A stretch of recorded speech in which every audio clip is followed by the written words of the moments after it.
There's a place in Spain where the land looks unfinished. Not quite desert, not quite mountains. Just something in between. At first, it feels like any other road. But slowly, the shapes change. The colors fade, and the land begins to break apart. Welcome to Gorafe Desert, the badlands of Andalusia. This isn't a desert of sand, but of stone, ridges, and time.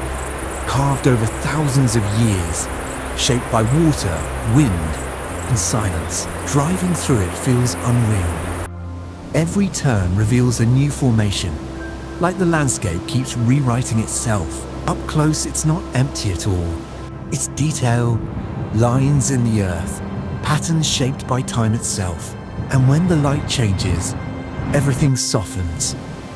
The harsh edges fade, and the desert becomes something else entirely. Some places don't feel real until you leave them.